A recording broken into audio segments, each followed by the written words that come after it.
a la guía de práctica para la guía de práctica desde la tercera práctica, ya la tiene el delegado del grupo B, ya para que puedan reproducir, ¿no? Ese es el grupo, ese es de la tercera práctica. O sea, en teoría, les quiero explicar una cosa, hay un problema acá. En teoría, nosotros avanzamos 2 semanas de clases teóricas y recién comienzan la práctica porque justamente necesitan una base teórica para la práctica. Bueno, por una circunstancia especial, el doctor Cruz nos ha pedido de adelantar su práctica esta semana y va a ser práctica la siguiente semana también. A pesar de que vamos a hacer potencial de acción, contracción, transmisión de nervios, recién la siguiente semana él va a avanzar la práctica de contracción. Bueno, independientemente de eso, después de esas 2 prácticas, es decir, la Semana Santa, la siguiente semana van a tener libre, la primera semana de abril, y la siguiente semana es el seminario, y de ahí hacemos el examen ya, la primera unidad, la segunda semana de abril. Entonces, ahora les comento esto porque hoy día es mi última clase con ustedes en esta unidad, ya de aquí ya no me ven hasta la segunda unidad a mí, ¿ya? Entonces la siguiente semana ya tienen clases con el doctor Guevara, 2 semanas y 1 semana con el doctor Cruz para poder ya dar su examen. Yo le voy a pedir con el doctor Guevara, más bien ya él ya sabe, yo lo he llamado, pero de todos modos siempre hay que estarlo repitiendo, y a veces por sus obligaciones a veces se olvida de los horarios de la clase y todo, a pesar que lo he llamado, ya le he dado su horario, anoche he vuelto a hablar con él personalmente, de todos modos por si acaso siempre hay que hacer la cosa, ¿ya? Si se retrasara un poquito hay que llamarlo, ¿ya? Entonces, hoy día vamos a hacer lo que es la parte de síntesis de las proteínas y la reproducción celular, ¿no? Entonces vamos a acordarnos, esto ya lo han visto en bioquímica, la mayoría de estas partes, y otra parte la van a ver en genética, ¿no? Fisiología, como ven, es la unión de varias especialidades que ustedes ven. Entonces, los ácidos nucleicos son la parte más importante de la reproducción celular, ¿no? Todas las células necesitan irse regenerando constantemente. Nuestras células mueren por un proceso ya programado, un suicidio programado celular que se llama apoptosis celular, que lo vamos a ver al final de la clase, y se reproducen constantemente y son reemplazadas, ¿no? Ustedes van a la playa, se queman y a las 2 semanas ya están con un colorcito normal de nuevo. ¿Qué pasó con esas células que se quemaron en la playa?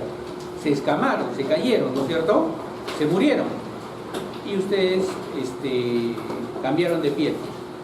Eso que hacen en la playa más bien no es apoptosis, ¿ya? Eso que hacen en la playa es matar las células, son necrosis, ¿ya? Entonces, eso lo vamos a ver también después, ¿ya? Pero si ustedes van a su cama hoy día en la mañana y no han tendido su cama porque han salido temprano, algunos, no sé, despertaron a las 9 de la madrugada algunos, ¿no? Entonces, y no la han atendido, van a atenderla y ustedes la miran con un microscopio a su cama, van a ver un montón de células ahí descamadas en nuestra piel. Esa piel que se descama y que no nos damos cuenta nosotros, eso es la apoptosis, ¿ya? Y vamos a verlo al final. ¿Y quiénes reemplazan a la apoptosis? Los que se reproducen. Y todas las células se reproducen igual, se reproducen en términos generales de la misma manera, pero reproducen el tipo celular al que tienen. Entonces esto es en general, pero cada célula tiene un tipo celular diferente, ¿sí? Entonces, y para eso necesitamos el ADN y el ARN, porque el ADN contiene la característica peculiar y específica de la célula que vamos a reproducir. No todos ustedes son del mismo color, no todos ustedes tienen el mismo tamaño, no todos ustedes tienen la misma masa muscular. Nuestras células se reproducen de diferente manera. ¿Y quién es el que se encarga de traducir la carga genética de nuestro ADN? El ARN, el ácido ribonucleico, ¿no es cierto? Que vamos a ver cómo lo hace en esta clase. ¿Y quiénes conforman cómo se forman estas dos estructuras, el ADN y el ARN? En base a nucleótidos, y esto ya lo han visto en bioquímica, ¿no es cierto? ¿Qué nucleótidos tenemos? ¿Cómo se forma un nucleótido? Un nucleótido se forma en base a 3 elementos: un azúcar, una base nitrogenada y un grupo fosfato, ¿no es cierto? El azúcar como base, ¿no es cierto? Un azúcar pentosa. Esta azúcar pentosa tiene 2 denominaciones. el azúcar ribosa, la base pentosa ribosa y el azúcar pentosa desoxirribosa. Que en su enlace 1, como es pentosa, tiene 5 puntas, ¿no es cierto? Y en su enlace 1 se le pega una base nitrogenada. Esta base nitrogenada puede ser una base púrica o pirimidínica, ¿no? Que la vamos a ver ahorita. Y en su enlace 5, como son pentosa, tiene 5 puntas, y en su punta 5, enlace 5, tiene un grupo fosfato, ¿ya? Entonces, y esas tres estructuras unidas, el azúcar, la base nitrogenada en enlace 1 y el fosfato en enlace 5, forman lo que se llama un nucleótido. Un nucleótido, ¿ya?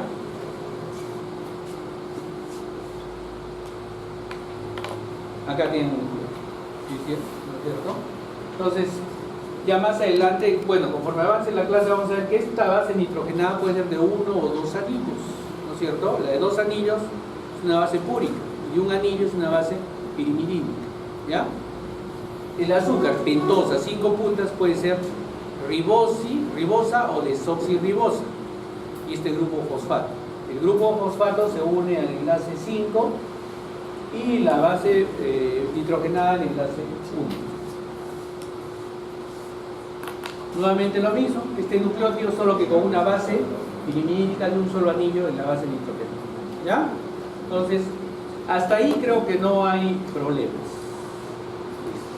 Entonces, las bases púricas, las de 2 anillos, las bases nitrogenadas púricas, ya están bien estandarizadas, se llaman adenina y guanina, ¿cierto? Y las bases pirimidínicas de un solo anillo se llaman timina, citosina y uracilo. Ahora, ¿todas se juntan contra todas? No, porque para hacer enlaces tiene que juntarse una base púrica con una base pirimidínica para formar ADN, vamos a ver ahorita. Pero, desde ya les digo que la timina solo se puede juntar con la adenina, no tiene otra amiga, ¿ya? Y la citosina solo se puede juntar con la guanina, solo con eso. Y el uracilo, que es el tercero en discordia, solo aparece en las bases, en el ARN, no en el ADN, el uracilo. El uracilo es específico del ARN, ¿ya? Y en el ARN no existe timina, existe uracilo, solo cambia. Y entonces, ¿con quién se juntaba la timina? Con la adenina. Y entonces, con el ARN se va a juntar el uracilo con la adenina, ¿ya? Solo ese cambio hay en el ARN. Nuevamente, las bases púricas y las bases pirimidínicas, nitrogenadas, que están en el enlace 1, pegadas a la pentosa, al azúcar pentosa, ¿sí? Entonces, ¿y quiénes producen que se vayan juntando un nucleótido con otro nucleótido? Necesitamos energía, esa energía nos la da el ATP, ¿ya? Ese nucleótido con otro nucleótido se va juntando y se van volviendo polinucleótidos, ¿ya? Y el ARN es un polinucleótido, es una cadena. Y el ADN también es una cadena, son 2 cadenas de polinucleótidos que están pegadas uno con el otro, ¿ya? ¿Y quiénes ordenan cuál es la secuencia de adenina, timina, guanina? ¿Quién es el que ordena eso? Sus genes, su genética. Los genes ordenan cómo se van formando las proteínas. Y esa es la razón por que nadie en esta clase es igualito, ¿ya? Porque ustedes traen toda la carga de sus papás. Y sus papás sí se deben parecer a ustedes, ¿no es cierto? Y entonces, pero no exactamente tampoco, porque siempre, o sea, cuando ustedes hagan genética, que ya están haciendo, ¿no? Con el doctor Gordillo, van a descubrir al final que 50% de su carga genética es de sus papás, pero el otro 50% viene de todos sus antepasados, ¿no es cierto? Todos sus antepasados, ¿ya? Entonces, por eso son parecidos a sus papás, pero no son exactamente igualitos a sus papás, ¿ya?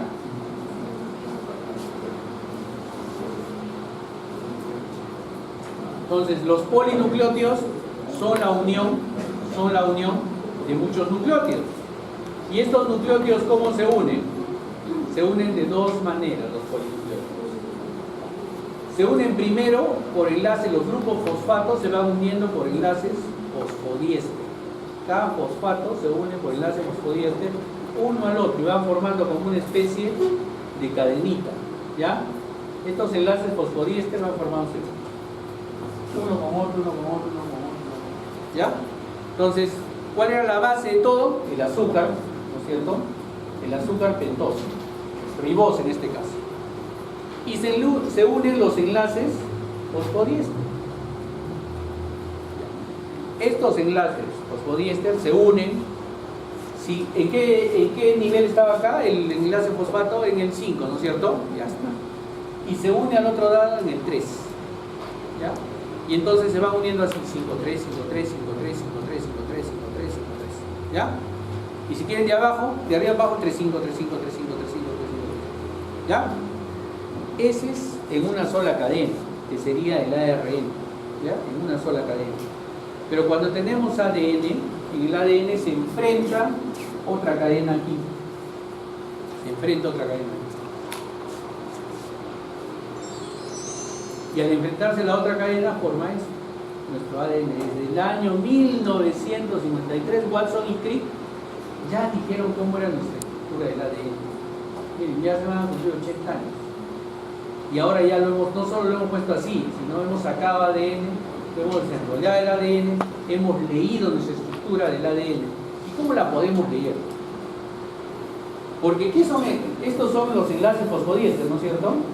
Son laterales, ¿sí? Todos los enlaces fosfodiéster que iban 3,5, 3,5, 3,5, 3,5, 3,5, ¿no? Pero se ha unido a otra cadena y la otra cadena es antiparalela, va al revés. Entonces, si esta cadenita iba 3,5, 3,5, 3,5, 3,5, 3,5, 3,5, esta baja 5, 3, 5, 3, 5, 3, 5, 3, 5, 3, 5, 3, 5, 3, antiparalela, ¿ya? Entonces los enlaces fosfodiéster van cambiando de un lado al otro, ¿sí? El ADN, estoy hablando del ADN. Y estas del centro, ¿qué vendrían a ser? Las bases nitrogenadas. Y las bases nitrogenadas, ¿quién las ordena? ¿Quién dice aquí va a haber una adenina, aquí va a haber una citosina, aquí va a haber una guanina? Las ordena nuestro código genético, nuestra genética. ¿Sí? Entonces las azúcares son la base, los fosfatos están hacia afuera y las bases nitrogenadas están hacia adentro. Y estas bases nitrogenadas, ¿cómo se juntan? Se juntan por enlaces de hidrógeno, por fuentes de hidrógeno. Estos son grupos fosfato por enlaces fosfodiéster y estos son fuentes de hidrógeno entre base nitrogenada y base nitrogenada. Y como ven, se juntan base nitrogenada púrica con una pirimidina, adenina con citosina, adenina con limina, citosina con guanina, ¿cierto? Y el orden de nuestro código genético va de 3 en 3, ¿ya? Cada 3 elementos se llama un codón. Cada tres bases nitrogenadas se llama un codón. Y ese codón representa un aminoácido que vamos a hablar. Vamos a ver más adelante cómo aparecen ahí los aminoácidos. Con un aminoácido, ¿ya? Y esa estructura de los aminoácidos que va a formar después cuando se van juntando. Péptidos, después polipéptidos, después forman proteínas. ¿Y esas proteínas dónde están? En tu membrana celular, ¿dónde están? Canales, estructuras, citoesqueletos, receptores, ¿no es cierto? Entonces, para eso necesitamos proteínas. ¿Y dónde obtienen ustedes esas? Para eso necesitamos aminoácidos, para que lean, nuestras bases nitrogenadas lean esos aminoácidos. ¿Y dónde obtienen ustedes aminoácidos? De la dieta. Entonces, ¿y de qué alimento obtienen bases nitrogenadas? Perdón, aminoácidos. Huevos. De la carne, principalmente de la carne, ¿cierto? De la carne, huevos, de eso, ¿no? Entonces, eso podemos dejar fuera de nuestra dieta. Ya justo decir en la otra clase, hay vegetarianos y hay un vegetariano. Entonces, pero son las mismas proteínas, las asimilamos todas. No, es bien difícil. Pero tienes que buscar qué proteínas vas a asimilar, qué proteínas no, qué aminoácidos vas a necesitar. está. ¿Y qué? ¿Y tu carne es full aminoácidos? No, pues, ¿no es cierto?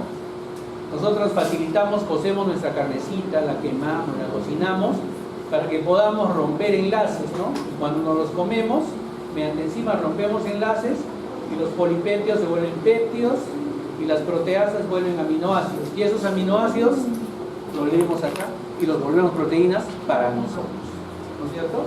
Y eso lo vamos a ver cuando hagamos fisiología digestiva, cómo rompemos eso. ¿Ya? Entonces, esta es la doble cadena nuevamente. Azúcar, enlaces fosfodiéster, puentes de hidrógeno. ¿Ya? Y así formamos nosotros nuestro ADN. Pero nuestro ADN que lee así el código genético, que lee los codones, que lee las bases nitrogenadas, no es, como han visto, paralelo a las dos rectas, ¿no es cierto? Si no tenemos nosotros la factibilidad de que nuestro ADN se vaya girando. Cada 10 bases nitrogenadas da un giro. 10 bases nitrogenadas da un giro. Gracias a una enzima que se llama ADN girasa, ¿no? Hemos llegado hasta ahí, ¿no es cierto? Y eso ¿qué nos permite? Por ejemplo, las bacterias, que también tienen ADN, las bacterias también tienen ADN, también tienen igual que nosotros su ADN, pero específico para ellos, ¿no? Y tienen su ADN girasa también específico para ellos, que va girando. Pero nosotros, por ejemplo, tenemos una sobrecarga bacteriana y queremos matarlas. Tenemos un antibiótico que se llama las quinolonas, ¿no? Seguro han escuchado ciprofloxacino, norfloxacino, ¿no? Las quinolonas actúan sobre el ADN girasa de esas bacterias, no sobre nuestra ADN girasa, sino sobre las bacterias. Y entonces evita que el ADN vaya girando, ¿ya? Porque el girar lo protege al ADN. Entonces, como evita eso, se forman dos fibras paralelas, porque inhibe, se separan las bases nitrogenadas y se muere la bacteria, ¿no? Se muere la bacteria porque ya no puede reproducir proteínas. Entonces la bacteria ya no va a seguir creciendo, ¿no? Entonces es un bacteriostático, detiene el crecimiento de las bacterias, ¿ya? Entonces cuando les digan bactericides, porque mata a la bacteria. Bacteriostático, detiene el crecimiento de la bacteria porque no puede producir proteínas para seguir creciendo.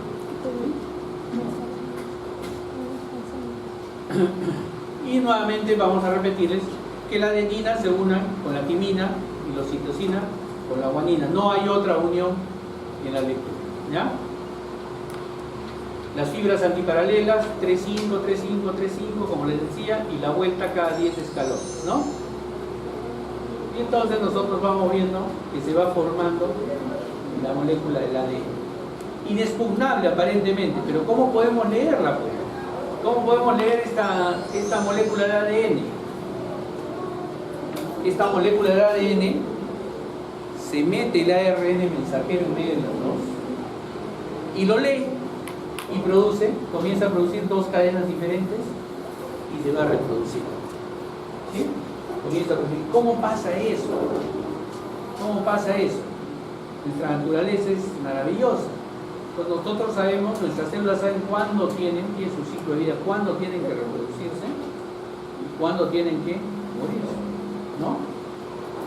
Porque como hemos visto en las primeras clases, para reproducir nuestras bacterias, nuestro ADN produce proteínas. Y estas proteínas nos van a hacer el uso cromático, el centriolo. Entonces, si no tenemos las proteínas, ¿cómo se va a reproducir nuestras células? No podrían reproducirse las células, ¿cierto? Y entonces aparece nuestro lector del ADN, el ARN. El ARN tiene el grupo fosfato, el azúcar pentosa ribosa y la base nitrogenada, que es lo mismo, citosina, guanina, adenina, y en vez de la timina, el uracilo. Otra diferencia del ARN, que el ARN solo es una cadena, no son dos cadenas. Y el ARN tiene que meterse entre la cadena del ADN, para leer sus bases nitrogenadas. ¿Sí? Tiene que meterse en esa cadena y leer las bases nitrogenadas. Y esa es la base de la vida. Si no habría ese fenómeno natural, no podríamos estar vivos. Y el ARN, todo es igual, No, tampoco. El ARN también tiene 3 subetapas, 3 formas, 3 divisiones. El ARN mensajero, que es el principal, que es el que se mete en el ADN y lee. El ARN mensajero sale con la información, con toda la información de su base nitrogenadas y va al ribosoma. ¿Dónde había ribosomas en el citoplasma? En el retículo endoplásmico rugoso, ¿no? Estos ribosomas forman el ARN ribosomal, que se encargan de hacer el receptáculo de los codones, o sea, de los tripletes que va trayendo el ARN mensajero. Cada codón es un aminoácido, ¿no? Y ya con la información del ARN ribosomal dice, ¿y ahora cómo voy a producir mis proteínas? ¿Cómo las produzco? Entonces usan a un ARN de transferencia que está en el plasma, en el citoplasma, y que está en contacto con los aminoácidos. Entonces le dice, ¿sabes qué? Necesito un codón que tenga citosina, guanina, citosina. Va el ARN de transferencia y lo lee, y lo busca, y lo lleva, y se lo presenta. Y listo, y comienza a generar aminoácidos.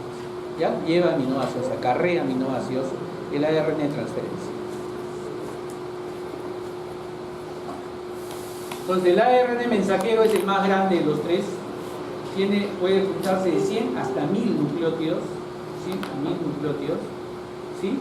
Y su función principal es meterse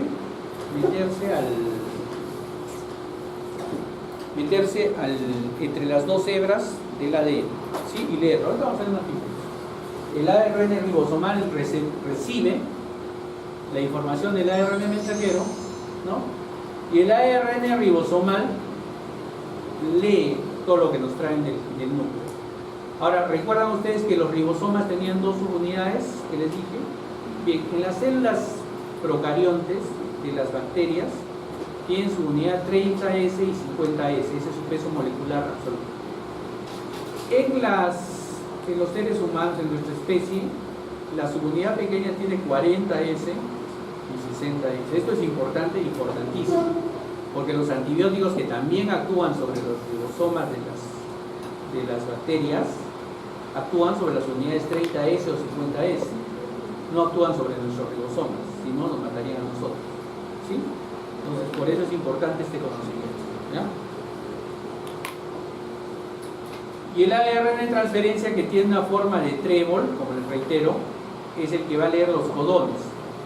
¿Qué tiene el ARN de transferencia? Tiene elementos que se llaman anticodones, y estos anticodones leen las bases nitrogenadas.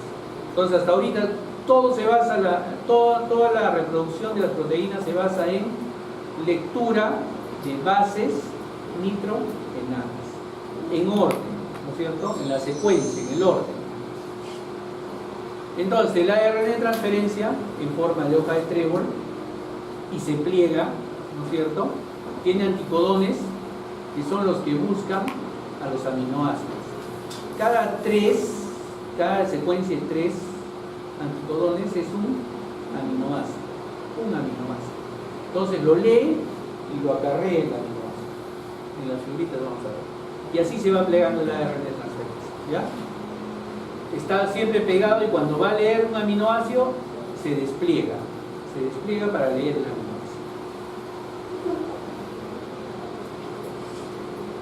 Entonces tenemos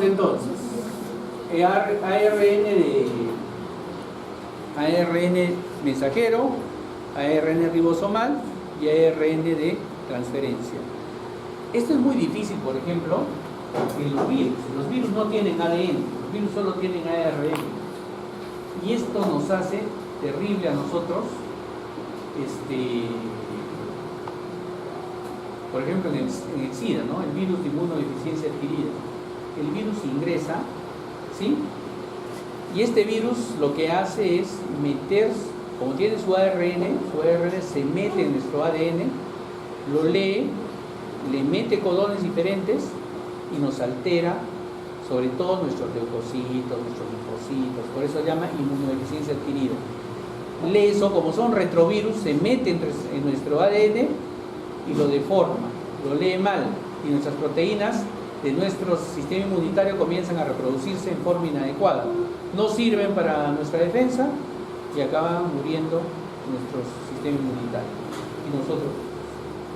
¿Ya? Entonces cualquier bacteria que entra a nuestro organismo, no podemos defendernos y nos morimos por eso. Entonces, ¿qué es lo único que podemos hacer en esos casos? Hasta ahora, ¿qué podemos hacer con ese tipo de virus? Darle inmunomoduladores. Bajamos la inmunidad del virus. Lo podemos detener un poquito, pero no lo matamos. Antirretrovirales. Entonces, ¿cuál es la diferencia entre el ADN y el ARN? Tres cosas. El azúcar pentosa, una es ribosa y la otra es desoxirribosa. Las bases nitrogenadas, ARN, uracilo, ADN, timina, ¿sí? Y el ARN es una sola hélice, y el ADN es una doble hélice en forma helicoidal, ¿no es cierto? Tres grandes diferencias, ¿sí? El ADN con el ARN. Bien, ¿cómo traducimos entonces? El ARN mensajero lee el ADN.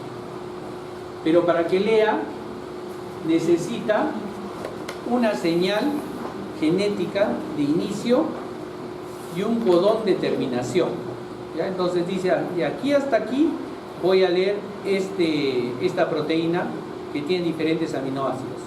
Aquí comienzo y aquí termino. En realidad existen 61 tripletes de codones, 61 tripletes de combinaciones. ¿Sí? ¿Cuántos aminoácidos esenciales existen? ¿Cuántos?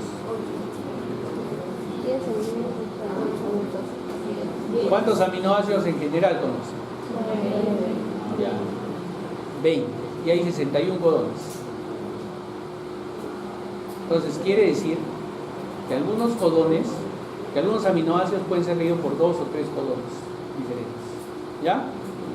Quiere decir que existen algunos codones degenerados, ¿no? Que leen inadecuadamente las proteínas. Y ahí viene nuestra alteración genética. ¿Hemos llegado a manipular eso? Todavía no. Lo único que hemos llegado a hacer es reconocer los codones alterados, ¿no? Reconocemos el codón. ¿Qué codón se ha alterado en una inmunodeficiencia? ¿Qué codón se ha alterado en tal cosa? ¿No? Y esas enfermedades las tratamos, no las tratamos. ¿Qué dicen? ¿Qué dicen estudiantes de medicina? Estamos en eso, ¿no? Incluso el mismo estado. ¿Cuántos seguros existen en el Perú? Existen 3 seguros, ¿no? De salud, SIS y seguros privados. ¿Sí? Ya. Entonces, el salud trata generalmente enfermedades de gama alta, ¿no? Gama intermedia alta, ¿no? Caras, trasplantes, operaciones de corazón, hígado, caras. El SIS está comenzando a manejar eso y también ha puesto a estas enfermedades de nuestros codoncitos, lo ha puesto en unas enfermedades, les llama enfermedades raras, y las ha metido a toditas las enfermedades de este tipo, ¿no? Genéticas. Estas enfermedades raras son porque realmente hay pocos pacientes en el Perú que tenemos en eso. La mayoría que son de provincias tienen que irse a vivir a Lima, porque como son la mayoría niños, porque no sobreviven mucho, entonces los tratan en el hospital del niño. Entonces, y estos pacientitos, sí, hemos reconocido hasta dónde va su problema genético. Manipularlo no podemos, ¿no?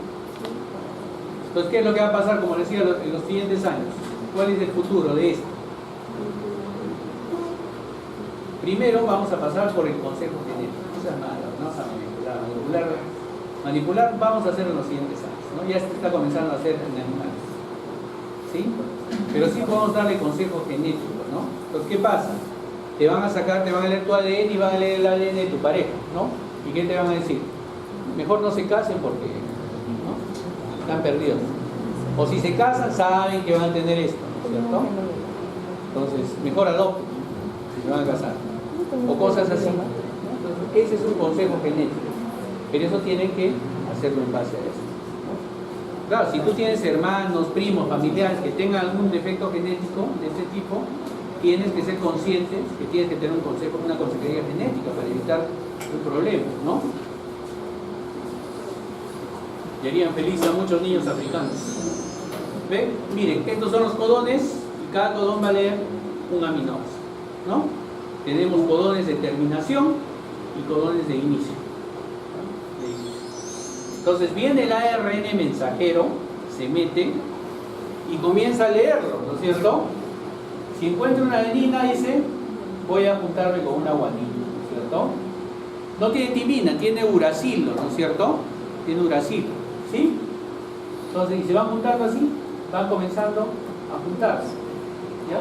Y entonces cada 3 son un codón, ¿no es cierto? Cada 3 van juntando un codón, un codón, un codón. Cada uno de estos va a significar un aminoácido. Y entonces van a juntar varios aminoácidos que forman péptidos, ¿no es cierto?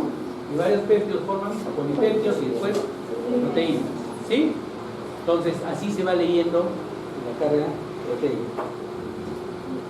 Entonces, y después de la traducción, vamos a hacer la transcripción. El ARN que ya leyó se va a ir a dónde? Va a comenzar a leer, ¿no es cierto? Se mete acá por un principio, un gen de principio. Entonces dice, aquí voy a comenzar a leer. Voy a comenzarlo a leer. ¿Sí? Y comienza la lectura, se mete a la cadena. ¿Ya? Se va metiendo a la cadena y el ARN tiene que leer exactamente lo que le dice el ADN. Tiene que adaptar sus bases nitrogenadas a las bases nitrogenadas del ADN. Solo cambiando la timina por el uracilo. Nada más. ¿No es cierto? Y entonces acá ya comenzó a leerlo, ¿no? Comenzó a leerlo. Comenzó la lectura.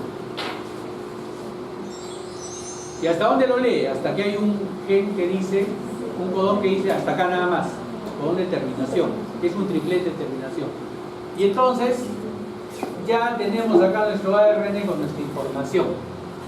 ¿Dónde está esto? En el núcleo. Entonces tiene que ser transferido ¿a dónde? Tiene que pasar la membrana nuclear y se va ¿a dónde? A buscar el retículo endoplásmico rugoso. Y el retículo endoplásmico rugoso lo va a leer y va a llamar al ARN de transferencia, ¿no? Entonces, el ARN ribosomal lee al ARN mensajero, ¿sí? Sus codones. Y el ARN de transferencia tiene que tener un anticodón para juntarse con este codón, ¿ya? Estos 3 se llaman anticodón y se junta con este codón de acá, se unen. ¿Pero qué trae? No viene solito, viene con un aminoácido, ¿ya? Viene con un aminoácido para acá. Y comienzan a juntarse los aminoácidos, ¿ya? Y comienzan a juntarse los aminoácidos y producen un péptido y después un polipéptido, ¿no es cierto? Y van leyendo y leyendo, ¿sí? Hasta que liberamos una proteína. Este es un resumen. Entonces, leemos, hacemos una transcripción, que el ARN ribosomal lo traduce y lo transporta el ARN de transferencia, transporta los aminoácidos para formar las proteínas, ¿ya? Y esa es la forma en que nosotros nos reproducimos, nuestras células se reproducen. Pero se reproducen. ¿Y cuánto tiempo viven las células? ¿Una célula del sistema respiratorio, del sistema digestivo, vivirá lo mismo que una neurona? No, ¿no es cierto? Cada uno tiene su tiempo de vida, la agresión, todas las hay células que viven horas y tenemos células que viven toda la vida con nosotros, como son las neuronas, ¿no? Pero con todo esto de la reproducción que se ha visto, antes pensábamos que se morían las neuronas y ahí quedaba todo. Ahora se ha visto que las neuronas, hay un término que se llama neuroplasticidad, ¿ya? Neuronal, que es de los últimos 5 años y que está estudiando que las neuronas que aparentemente morían, si las estimulamos, comienzan a generar nuevas conexiones, ¿no? Y comenzamos a mejorar en eso también, ¿ya? Vamos a mejorar. Si no, vean a Stephen Hawking cuánto tiempo ha vivido, ¿no? Pero las células no viven por siempre, ¿no? Y entonces nuestras células, sobre todo nuestras células del sistema digestivo, A ver, jóvenes, nuestras células del sistema digestivo están en constante agresión por la alimentación, por todo lo que ustedes beben, comen, todo. Entonces generalmente mueren rápidamente, tienen que ser reemplazadas. Y esta muerte de estas células digestivas ya está programada, no es que nosotros las matemos, ¿ya? Está programada. ¿Y cómo esta programación de la muerte celular se llama? Apoptosis, ¿ya? Que es diferente a la necrosis celular. Son cosas diferentes. La apoptosis, vamos a hacerles un resumen rápido. La apoptosis tiene 4 etapas básicamente. Primera etapa es la escisión de la célula. La célula como unidad de vida decide cuánto tiempo va a vivir y cómo va a comenzar su muerte. Entonces la célula internamente produce un desequilibrio entre sus factores inductores, inhibidores, comienza a desequilibrarse la misma célula. La segunda etapa, etapa de ejecución, ¿no es cierto?, activa nucleasas, proteasas internas de la célula y comienza a fraccionar el ADN. La tercera etapa es fagocitosis. Fagocitosis. La célula que está muerta emite una señal, la fosfatidilcerina, y esa señal atrae a nuestro fagosoma, generalmente los macrófagos. Los atrae y lo engullen por el fenómeno de fagocitosis que vimos la vez pasada. Se la comen a la célula, ¿cierto? La digieren y finalmente, al digerirla, la expulsan por exocitosis y presentan antígenos para que el cuerpo lo reconozca que son nuestras células y no produzca una reacción, ¿no es cierto?, alérgica, inmunitaria. ¿Ya? Entonces, en esas 4 etapas se basa la apoptosis.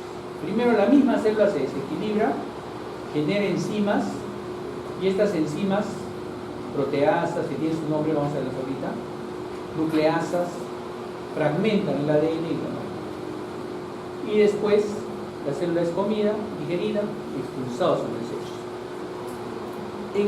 En esta célula nunca se va a hinchar, ¿ya? Esta célula se deseca y muere. Entonces, la apoptosis es un fenómeno fisiológico, en cambio la necrosis es una muerte accidental, traumática, injuria, ¿ya? Ahí hay una diferencia entre apoptosis y necrosis, que ustedes la van a leer en su libro porque es pregunta examen, ¿ya? Apoptosis y necrosis. Entonces, pero ya les voy adelantando que la necrosis es una injuria, ¿no es cierto? Que el mecanismo de muerte es diferente al mecanismo de muerte de la apoptosis. ¿Ya? Entonces las células se fragmentan y es fagocitada por la fosfatidilcerina. La fosfatidilcerina es la señal para que vengan los macrófagos y se puedan comer a la célula. ¿Qué hace la apoptosis?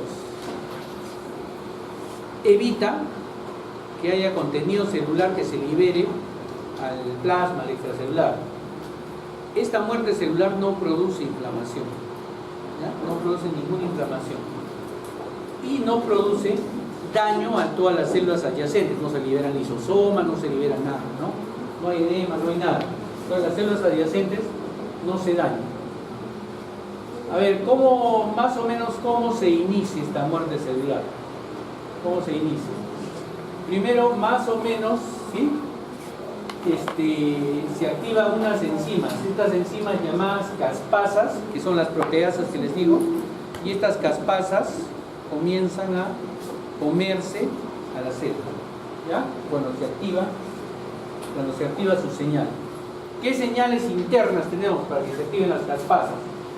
Tenemos un equilibrio, pero se ha visto que más o menos hay 2 proteínas que comienzan a alterarse. La proteína BSL2 y la BAX, ¿no es cierto? Estas 2 proteínas se alteran y comienzan a activar a las caspasas. Estas proteínas